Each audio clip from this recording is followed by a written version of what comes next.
자, 우리 오늘 같이 말씀을 나눠보도록 하겠습니다. 여러분, 신앙생활에 성공과 실패라는 것을 가늠할 수가 있을까요? 성공의 기준을 어디에 두느냐에 따라서 답은 달라질 수 있다고 생각을 합니다. 만약에 신앙생활의 성공이 단순히 천국에 들어가는 것에 제한한다면 여러분, 그 실패의 가능성은 0에 가깝습니다. 하나님이 구원하시기로 작정한 영혼은 그분의 돌보심과 이끄심으로 말미암아, 그 견인으로 말미암아 그 삶의 결국이 하나님 나라에 도달하게 되어져 있기 때문에 그렇습니다. 그러나 신앙의 성공을 그보다 좀 더 확장해서 이 땅에서 신자답게 살아가는 것, 다시 말해 거룩한 삶으로 재설정한다면 여러분, 신앙생활의 성패는 보다 선명하게 이루어질 수가 있는 것이죠. 여러분, 하나님을 똑같이 믿어도 사람마다 신자로서의 영향력은 각각 다를 수 있습니다. 어떤 사람은 그 말과 행동에서 하나님의 성품이 드러나고 그의 존재가 하나님의 영광 받으시기에 합당한 재료가 될 수 있지만, 또 어떤 사람은 그의 말과 행동으로 말미암아 세상이 하나님을 의심하게 만들 수도 있습니다. 그리고 궁극적으로 그의 삶의 열매로 말미암아서 하나님의 이름이 모욕당할 수도 있는 거예요. 여러분은 어떤 신앙생활을 하고 싶으십니까? 뭐로 가도 천국에만 가면 된다고 생각을 하신다면 여러분, 크게 걱정하실 필요는 없을 겁니다. 아니면 하나님이 원하시는 모습으로 성장하기를 원하신가요?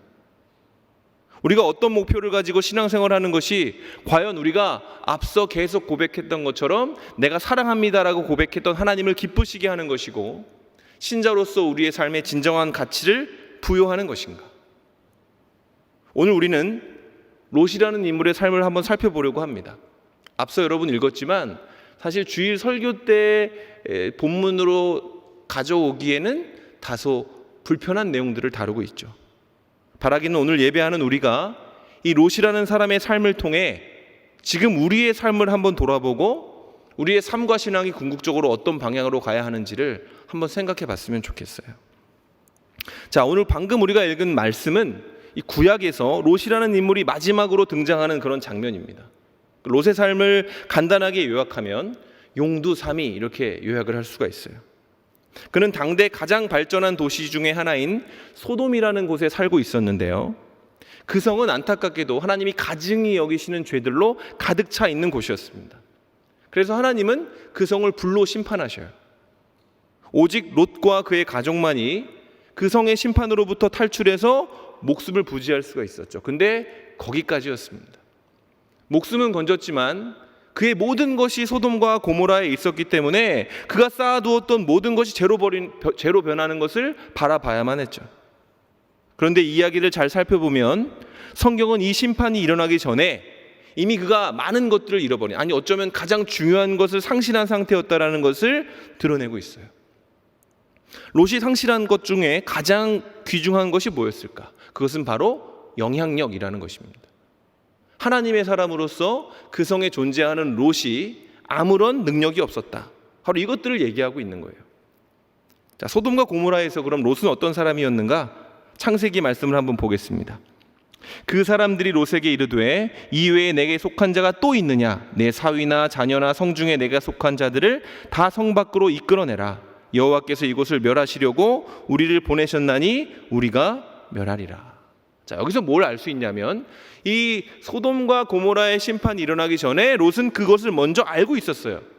하나님이 천사를 보내셔서 그 절망적인 소식을 롯에게 먼저 알려주신 거예요. 근데 이 엄청난 소식을 듣고 롯이 가만히 있지 않았죠. 롯은 그것을 사랑하는 가족들에게 전파했습니다. 그리고 빨리 이곳을 피신해서 목숨을 부지하라고 이야기를 한 거죠. 근데 이 권면을 대하는 가족들의 반응이 좀 이상해요. 그 말씀을 한번 읽어보겠습니다.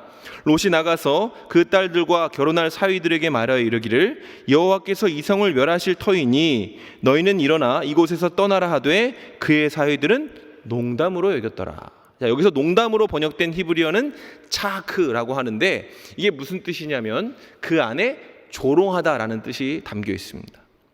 여기서 우리는 롯이라는 사람이 가진 그 인간으로서 하나의 성품으로서의 무게감을 발견하게 되는데, 소돔과 고모라가 멸망한다는 그 천사의 소식을 듣고 롯이 그 말을 대충 전했겠습니까? 간절한 마음을 담아서 사랑하는 사람들에게 살자고 이야기를 전했겠죠. 근데 그 말을 어떻게 여겼다고요?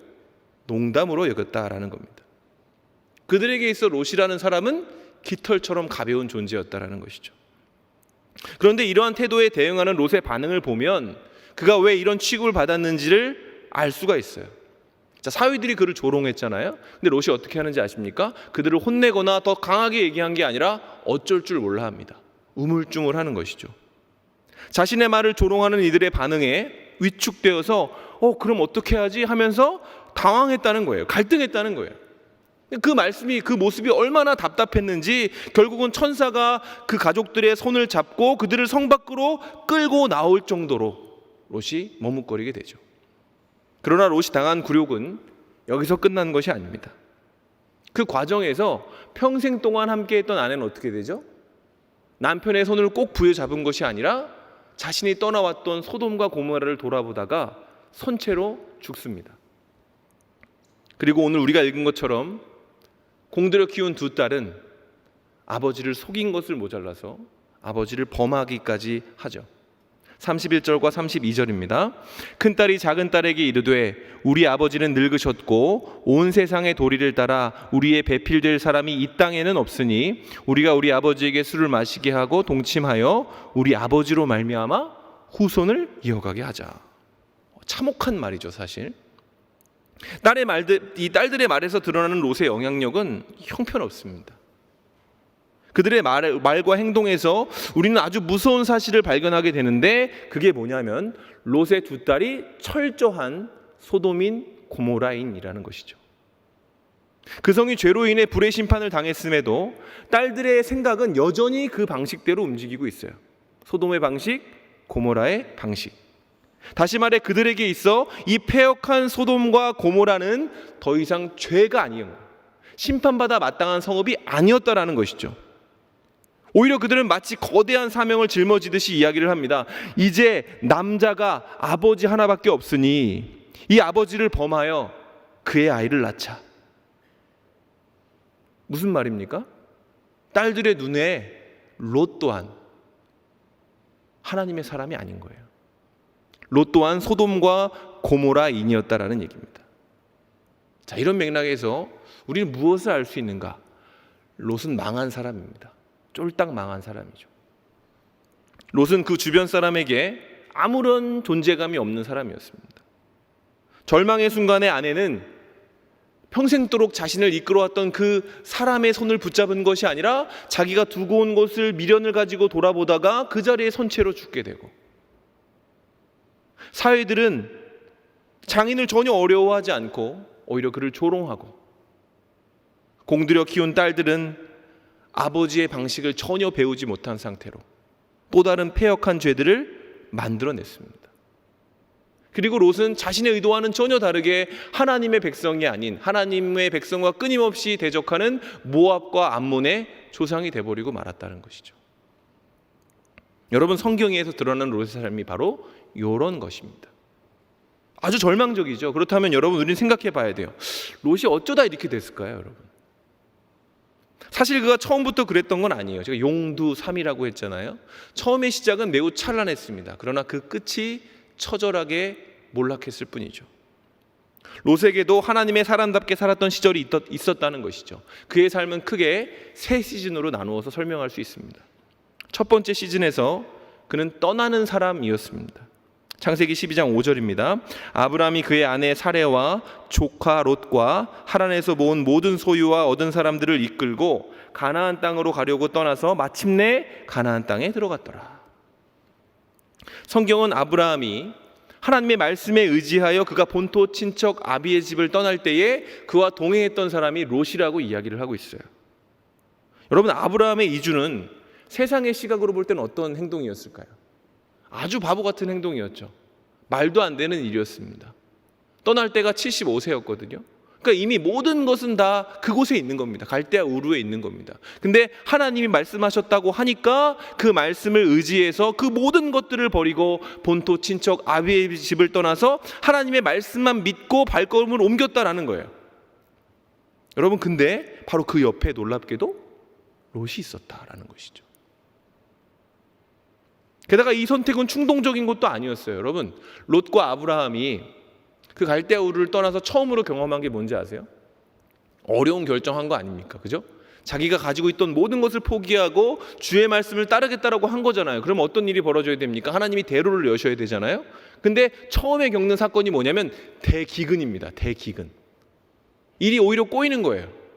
계획했던 대로 되지 않았던 것이죠. 근데 그럼에도 불구하고 아브라함뿐만 아니라 롯 또한 발길을 돌려서 다시 갈대아 우르로 돌아가지 않았습니다. 여러분, 시즌 1에서 롯은 어떤 사람이죠? 떠날 수 있는 용기의 사람, 담대한 용기를 가진 사람이죠.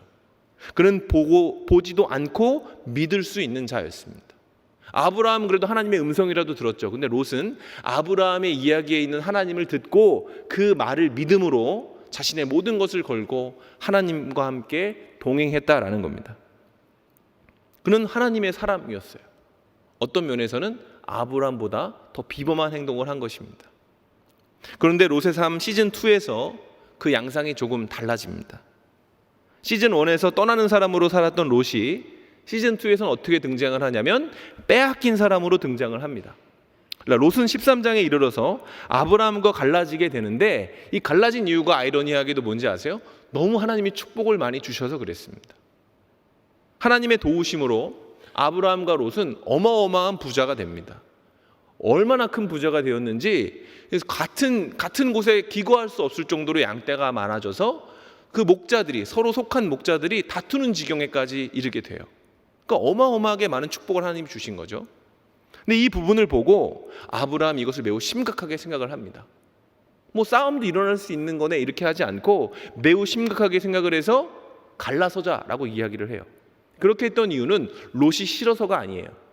성경에 뭐라고 되어 있냐면 그 주변에 많은 민족들이 있었다 이렇게 기록을 하고 있어요. 그러니까 아브라함과 롯이 다투는 모습이 주변에 덕이 되지 않는다고 생각을 한 거예요. 아브라함은 우리가 하나님의 말씀을 따라 사는 사람들인데 이렇게 세상 사람들과 동일하게 다투는 모습으로 존재해서는 안 된다 이렇게 생각을 했다라는 것이죠. 그래서 아브라함은 롯에게 갈라질 것을 제안하면서 우선적으로 네가 땅을 선택해라. 그럼 네가 좌하면 내가 우하고 네가 우하면 내가 좌하겠다 이렇게 이야기를 합니다. 근데 이 제안을 받아들인 롯은 어떻게 움직이는가? 창세기 13장 10절에서 이렇게 기록되어져 있습니다. 이에 롯이 눈을 들어 요단 지역을 바라본즉 소알까지 온 땅에 물이 넉넉하니 여호와께서 소돔과 고모라를 멸하기 전이었으므로 여호와의 동산 같고 애굽 땅과 같았더라. 자, 여기서 롯이 땅을 선택하게 되는데 그 기준이 뭐죠? 자기의 눈이에요. 하나님께 기도했다라는 기록이 전혀 없습니다. 하나님을 따라 움직였던 롯이 지금은 자신의 눈을 믿고 그 눈에 합당하게 주변을 살폈다는 것이죠. 그리고 생각한 겁니다. 당대 가장 부유했던 애굽과 같은 장소를 찾기 시작한 것이죠. 그 결론이 소돔과 고모라였습니다. 아무것도 없고 아무런 보장도 없을 때 오직 믿음의 눈을 들어서 하나님이 지시한 땅으로 나아갔던 롯이 지금 너무나 많은 것을 가지게 되니까 다른 사람이 돼버린 거예요. 그는 하나님이 부어주신 복에 취해서 우선순위를 상실해버렸고 그 잘못된 기준에 마음을 빼앗김으로 말미암아 그가 떠나온 갈대아 우르보다 더 심각한 죄악으로 가득한 소돔과 고모라를 무엇이라고 생각합니까? 여호와의 동산이다 이렇게 착각을 합니다. 그런데 이어지는 시즌 3에서 롯은 더 심각하게 망가져 있어요. 시즌 2에서 시선을 빼앗긴 사람으로 살던 롯이 시즌 3에서는 어떤 모습인지 아세요? 묶인 사람입니다. 묶인 사람. 롯이 소돔에 정착한 이후에 매우 큰 전쟁이 발발합니다. 이 전쟁에서 소돔 왕이 패배하게 되는데 이때 롯이 포로로 잡혀 끌려가게 돼요. 근데 이것을 바라보고 아브라함이 어떻게 하냐면 자기 가솔 318명의 사람들을 모아서 그 뒤를 추격합니다. 근데 엄밀하게 이게 말이 안 되는 거예요. 왜냐하면 큰 전쟁에서 승리한 그 당시에 강대하고 애굽처럼 보였던 소돔과 고모라 왕을 무너뜨린 왕을 아브라함의 318명, 다시 말해 전쟁을 한 번도 치른 적이 없는 식솔들 318명이 추적했다라는 겁니다. 그러니까 말이 안 되는 거죠. 정예 병들을 일종의 집안에 있는 사람들이 추격했다. 근데 그 결과가 뭔지 아세요? 아브라함의 승리입니다. 완승. 창세기 14장 16절입니다. 그와 그의 가신들이 나누어 밤에 그들을 쳐부수고 다메섹 왼편 호박까지 쫓아가 모든 빼앗겼던 재물과 자기의 조카 롯과 그의 재물과 또 부녀와 친척을 다 찾아왔더라. 성경은 압도적인 승리에 대해서 이야기를 하고 있죠. 그리고 빼앗긴 모든 것을 아브라함이 되찾았다, 이렇게 얘기를 합니다. 자, 그럼 여기서 이 승리의 가장 큰 수혜자는 여러분 누굴까요? 저는 롯이라고 생각을 해요. 왜냐하면 롯은요, 원래 포로로 끌려가는 길이었잖아요. 그러면 가면 노예라는 뜻입니다. 그 전에 어느 정도를 가지고 있던지 소용이 없이 그냥 이제 노예처럼 살아야 되는 그런 존재였다는 거죠. 근데 롯은요, 이 승리에 대해 아무런 반응도 일으키지 않습니다. 성경 어디를 봐도 이 승리에 대해서 롯이 어떻게 반응했다라는 기록이 없어요. 이후 롯이 등장하는 곳이 여러분 어딘지 아십니까? 우리가 오늘 본문으로 읽었던 19장이에요. 19장. 이 오랜 시간 동안 롯은 그냥 예전처럼 돌아가서 소돔과 고모라에서 그냥 그렇게 살았다라는 거예요. 여러분 19장에서 롯은 여전히 아브라함과 분리된 채로 소돔과 고모라라고 생각하는 곳에 자리를 잡고 있습니다. 그러니까 롯의 삶 시즌 3에서 그는 그 성에 꽁꽁 묶인 사람인 거예요. 그 방식을 벗어나지를 못합니다. 이유는 모르겠지만 뭔가 그 성이 잘못됐다, 이 성이 내가 생각했던 것처럼 강하지도 않고 여기 있는 것이 내가 생각하는 것처럼 계획대로 안전하지도 않다라는 것을 깨달았음에도 불구하고 롯은 그곳을 떠나지 못하는 거예요.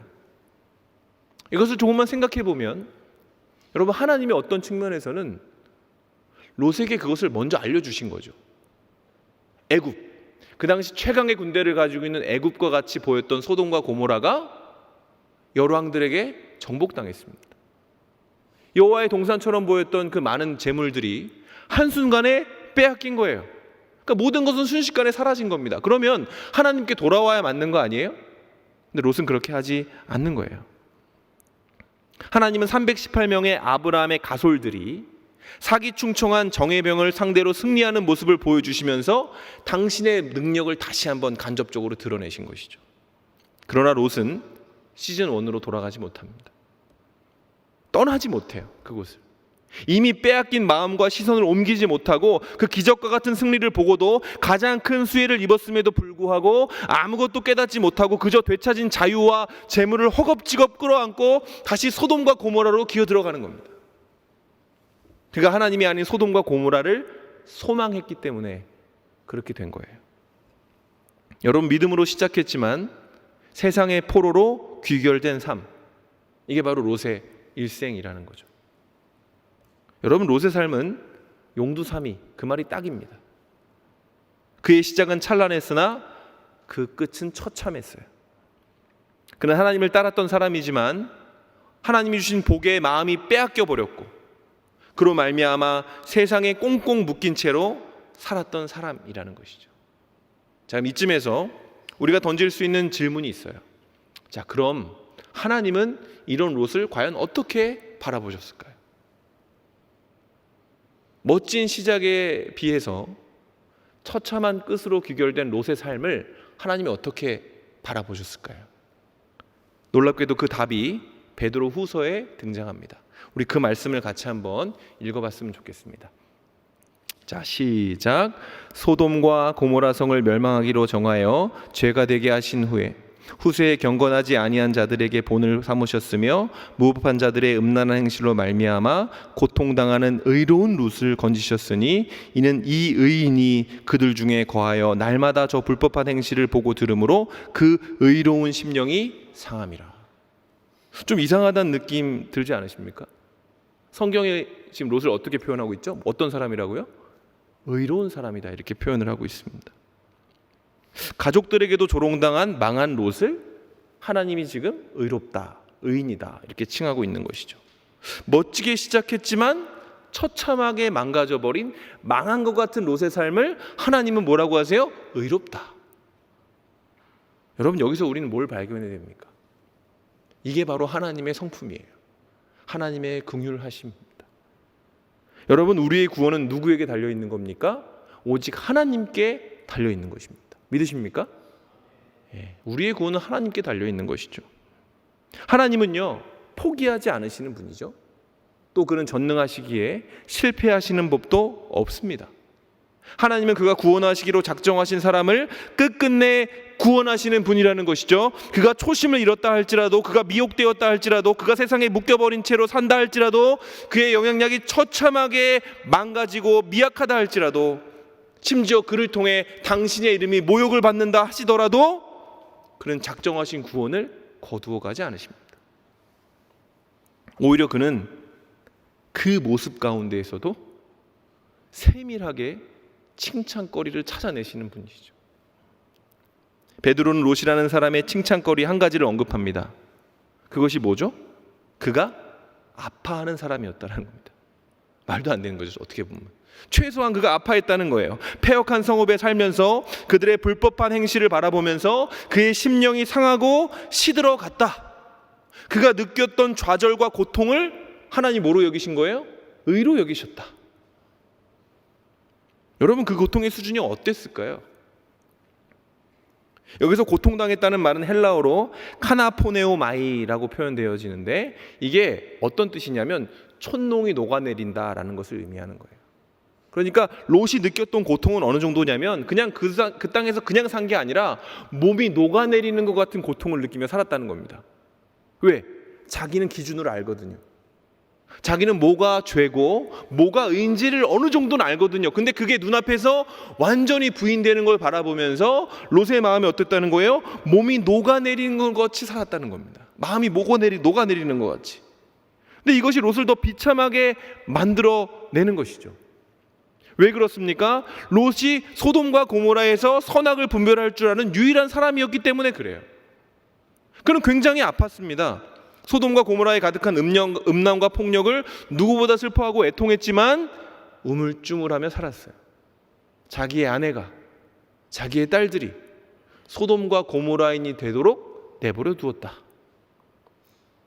그는 그저 숨기만 했습니다. 그 땅에서 그는 아파했는지 모르지만 그가 추구했던 것은 그 패역한 세상을 향해 빛과 소금의 역할을 담당하는 영향력을 갖기 위해 노력한 것이 아니라 적당히 타협할 수 있는 거리 감각을 추구했던 거예요. 이러한 삶의 태도는 그의 마음을 매우 상하게 했다. 성경은 이렇게 기록을 하죠.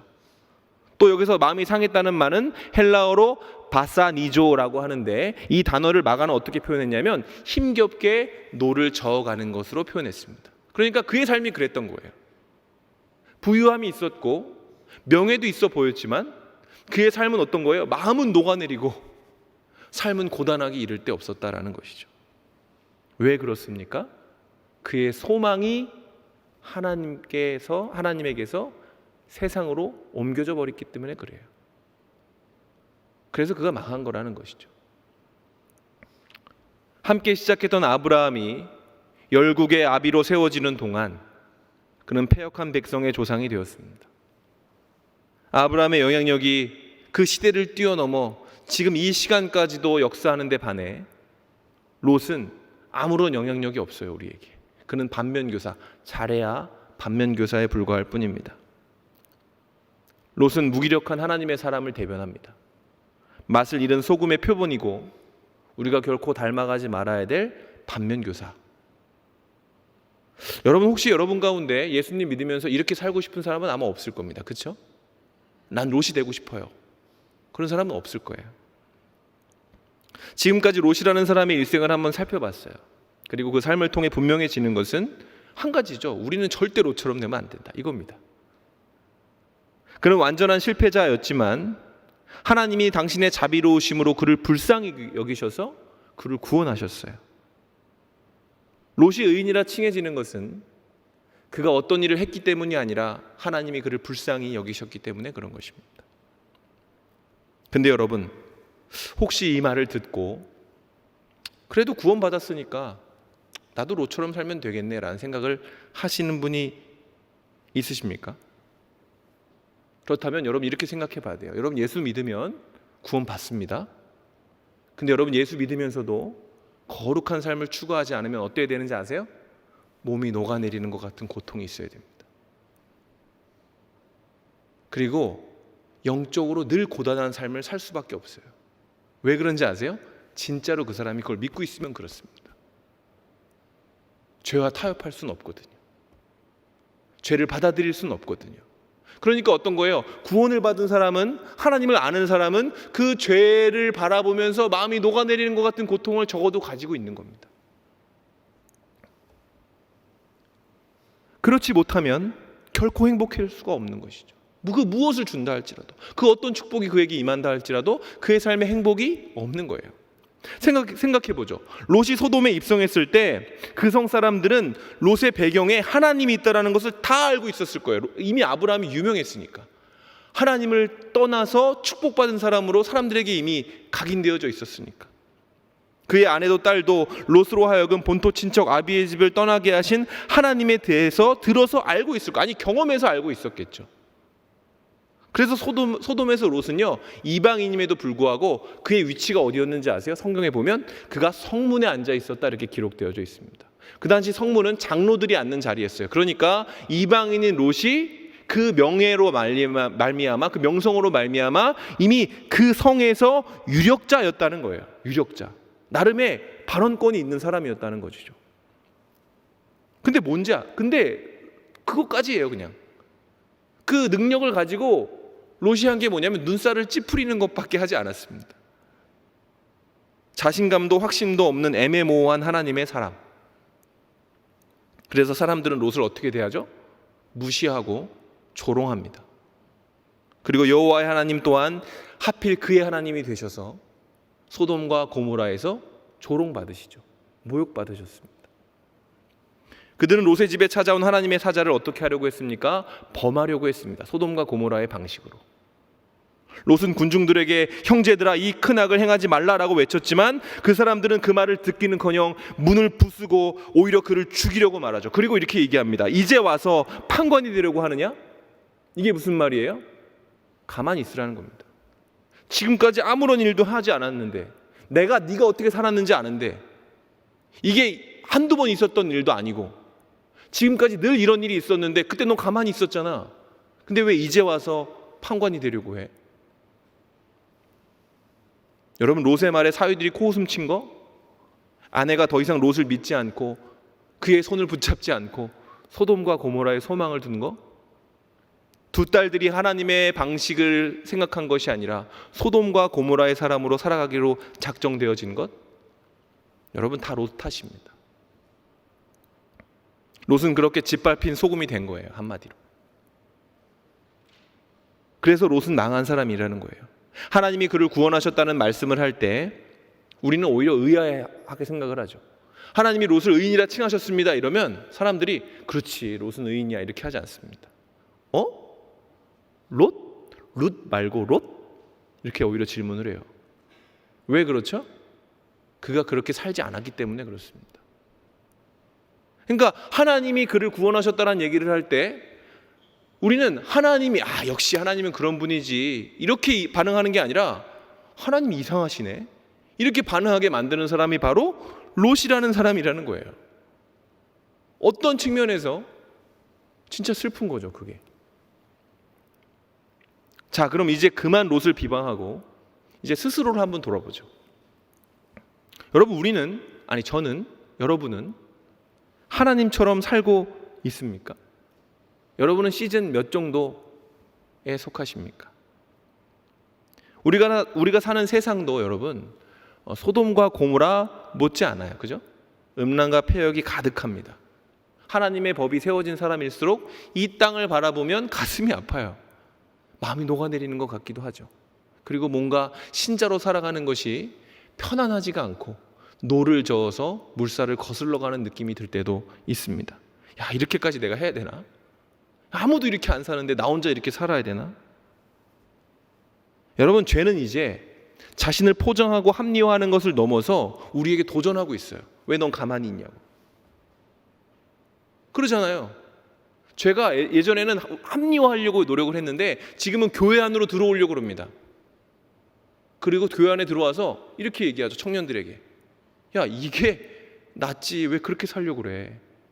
왜 이렇게 구시대적으로 살아? 요즘이 어떤 시대인데? 여러분, 어쩌다 이렇게 된 거죠? 죄가 어떻게 성도들에게 도전하는 시대가 된 겁니까? 그리고 여러분, 그 도전을 여러분은 어떻게 소화하고 계십니까? 어떻게 사랑하고 계시고, 어떻게 여러분의 비전을 꿈꾸고 계시며, 어떻게 여러분의 신앙생활을 이어가고 계신가? 시선이 세상에 빼앗겨 있지는 않습니까?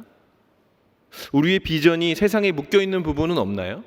물론 육신이 연약해서 세상의 도전에 흔들릴 수도 있고 무너질 수도 있지만 혹시 마음이 아프지 않은 것은 아닙니까? 우리가 무너지고 무능해도 여러분, 전 이렇게밖에 말할 수 없습니다. 성경에 그렇게 쓰여져 있으니까. 하나님은 우리를 사랑하시고 우리를 구원하실 거예요. 우리의 능력과 상관이 없습니다. 하나님이 구원하시기로 작정한 영혼은 하나님의 선택에는 후회하심이 없습니다. 그게 하나님의 성품이고 긍휼이에요. 하나님은 그러나 우리를 너무나 사랑하시기 때문에 우리가 짓밟힌 소금처럼 사는 것은 너무나 싫어하세요. 그래서 하나님은 우리에게 기대하십니다. 맛을 가진 사람이 되라고 하십니다. 세상에 물드는 사람이 아니라 세상을 물들이는 사람이 되라고 우리에게 말씀하고 계신 거예요. 여러분, 그 바람이 나쁘다라고 얘기할 수 있습니까? 하나님 너무하시네. 이 시대를 못 읽으시네. 우리의 삶을 모르시네라고 얘기할 수 있습니까? 그분은 이미 우리를 구원하시기로 작정하셨다니까요.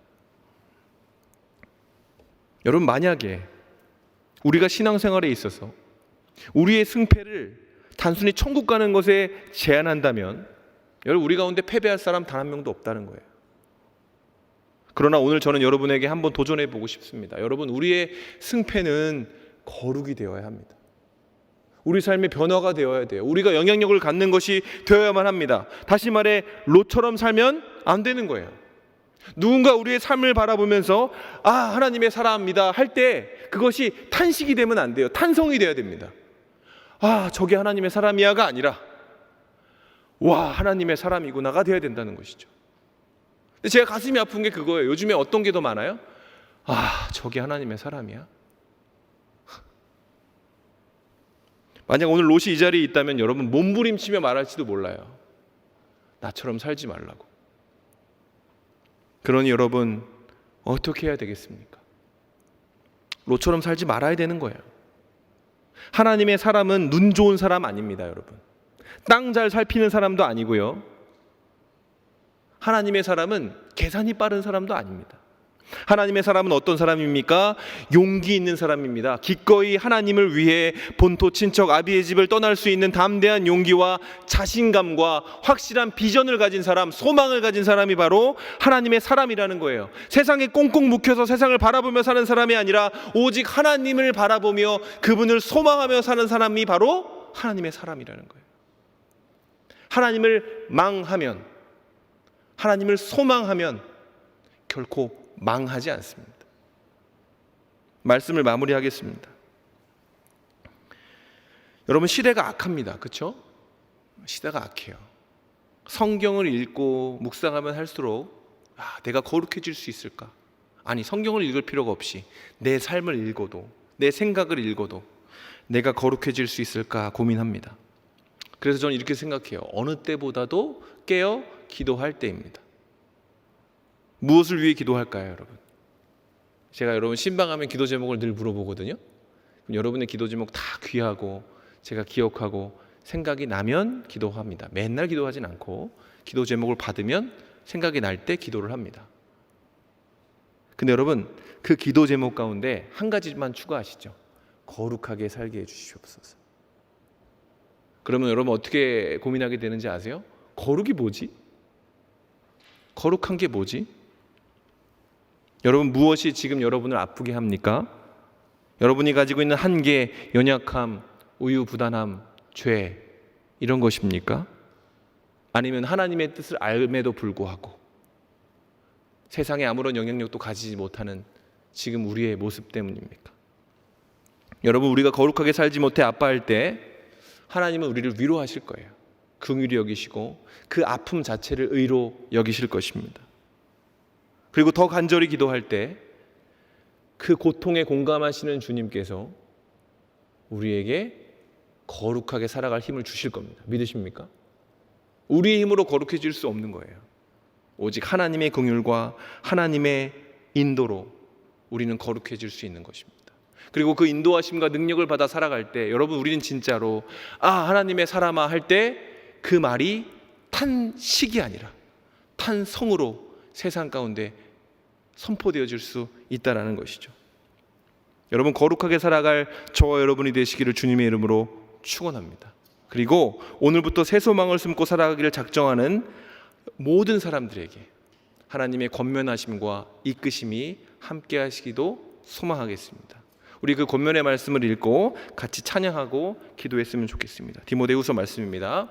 우리 담대하게 말씀을 한번 읽어보도록 하겠습니다. 시작. 오직 너 하나님의 사람아, 이것들을 피하고 의와 경건과 믿음과 사랑과 인내와 온유를 따르며 믿음의 선한 싸움을 싸우라. 영생을 취하라. 이를 위하여 내가 부르심을 받았고 많은 증인 앞에서 선한 증언을 하였도다. 아멘. 이 음성에 귀 기울이는 저 여러분이 되시기를 주님의 이름으로 축원합니다.